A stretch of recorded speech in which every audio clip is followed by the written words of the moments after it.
دوه میاشتې او درې څلور ورځې وشوې لږ بږ په دې کې موږ مختلف قسم جوړې کړي دي. موږ داسې ملګرو له پکې ودونه وکړو، بعضې خویندو له موږ د جهیز سامان واغستو. موږ داسې خلک چې د هغه بې سهاره خلک وو هغوی کور ته مو د ملګرو په د ترو باندې امدادونه ولېږلو، چونکې ورځې ډېرې کمې وې نو موږ 10-15 لږ بږ دا صلحې وکړې په کلي کې. منګه په فوري بنیاد باندې دلته چې کوم موجود کسانو د هغوی نه اوس په دې فوري بنیاد باندې څنګه چې صدر صاحب ویل نو تقریبا د 12 لک روپو پورې یا څه د پاسه د 12 لک روپو پورې دغه ډونیشن موږ ته راغی انشاءالله تعالی. څنګه چې صدر صاحب دا خبره وکړه نو موږ دغه خلک خپلو د دې کلي خلکو ته هغه خلک چې کوم وس دس لري هغوی ته دا خواست کوو چې په دې تنظیم باندې اعتماد وکړي. بسم الله الرحمن الرحیم. سید الرحمن صاحب نن په معیارو کې ډونر کانفرنس و او زه د دې خلکو انتهایی زیات مشکور یم چې همیشه زموږ سره تعاون کړی دی. دې اوس موږ له 1400 روپۍ هم راکړلې او دې دپاره چې سبا یا څو ورځې بعد روژه ده د هغه روژې په سلسله کې نو دا موږ ملګري راوغوښتي وو، هغه ملګرو ته تعاون وکړو.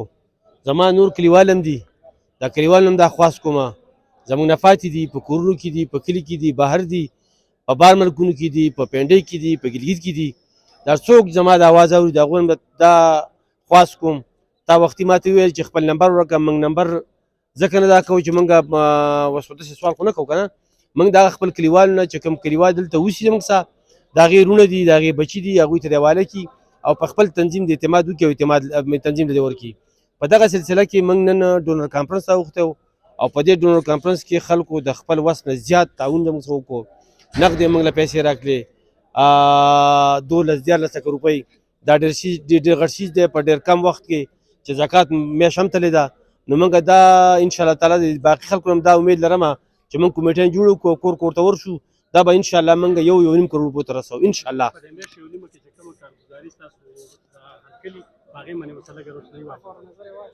په دې میاشت کې چې موږ د دې تنظیم 2 میاشتې او 3 ورځې وشوې لږ بږ په دې کې موږ مختلف قسم جوړې کړي دي. موږ داسې ملګرو له پکې ودونه وکړو، بعضې خویندو له موږ د جهیز سامان واغستو.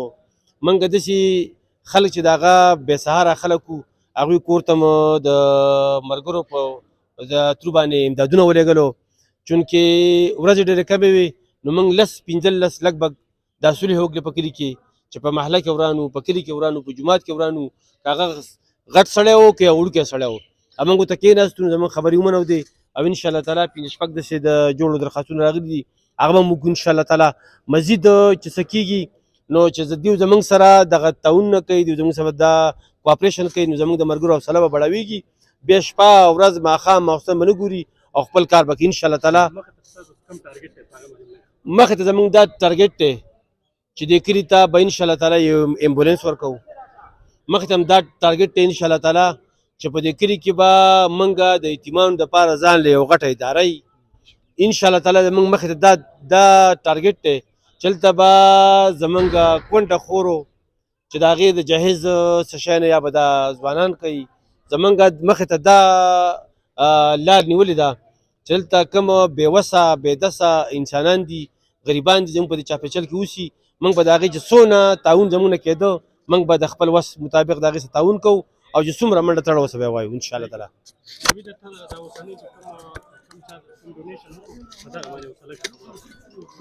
ډیره مننه دستک جندول سید الرحمن صاحب تاسو چې تاسو خو په دې تنظیم کې اهم رول هم دی.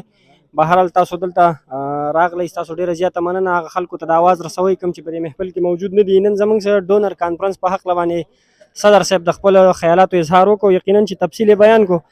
منګه په فوري بنیاد باندې دلته چې کوم موجود کسانو د هغوی نه اوس په دې فوري بنیاد باندې څنګه چې صدر صاحب ویل نو تقریبا د 12 لک روپو پورې یا څه د پاسه د 12 لک روپو پورې دغه ډونیشن موږ ته راغی انشاءالله تعالی. څنګه چې صدر صاحب دا خبره وکړه نو موږ دغه خلکو خپلو د دې کلي خلکو ته هغه خلک چې کوم وس دس لري هغوی ته دا خواست کوو چې په دې تنظیم باندې اعتماد وکړي. د کومو خلکو چې په دې تنظیم او د تنظیم په وګړو باندې اعتماد دی هغه خلک دی د خپل زکات او د صدقات پیسې چې کوم دي هغه دې تنظیم ته حواله کړي انشاءالله تعالی. زموږ کوشش دی چې دغه صدقې او زکات دا به موږ مستحق ځګونو ته رسوو. نو ټولو د کلیوالو ډېره زیاته مننه کوم چې هغوی د خپل وس نه سیوا په دې کې کوآپریشن وکړو انشاءالله تعالی. زموږ د دې میډیا د پیغام دا یو تاثر ورکو د خپل کلي ته د خپل علاقې ته یوازې د معیارو نه بلکې د ټول اوورال جندول او دیر ته دا پیغام ورکو چې په هر کلي کې په هر ځګي باندې داسې یو تنظیم جوړ شي چې هغه د خپلو خلکو د مسایلو حل راوباسي او هغه په بهترین انداز باندې حل کوي او د غریبانو دپاره چې کوم دی یو داسې پلیټفارم باندې کار کوي چې په اهمو موقعو چې په هغې کې روژه یو برکتي میاشت ده په هغې کې هم د مالي امداد چې کوم دی دغه بېوسه خلکو سره کوي. جزاک الله خیر. سید الرحمن کاکا خیل صاحب ستاسو یو جهان مننه. زمونږ د پروګرام کې چونکې موږ ته موقع میلاو نه شوه نو زه به په دې باندې د صدر صاحب سره سکرټري صاحب سره او ټول تنظیم سره مشوره کومه. موږ د یو 3 کالو نه داسې لګیا یو چې دلته د یتیمانانو له موږ غریبانانو له عید پیکیج ورکوو چې په هغه کې کپړې پیسه رومي. نو په دې حواله به انشاءالله زه د هغوی سره دغه کومه او دې ځل به له موږ د کراچۍ نه انشاءالله د لاهور نه پیزار او کپړې راوړو. هغه ماشومان زموږ سره رجسټر دي. انشاءالله د خوراک بندوبست یې وشو او د دغه دپاره به انشاءالله موږ میټینګ کوو که په دغه باندې څونه خرچه هم راځي انشاءالله زموږ دا تنظیم به برداشت کوي او د دې خلکو په تعاون سره دا کوم زموږ ملګري رشته داران چې دي زموږ سره تعاون کوي الله دې دوی په مالونو او جانونو کې برکت واچوي. والسلام.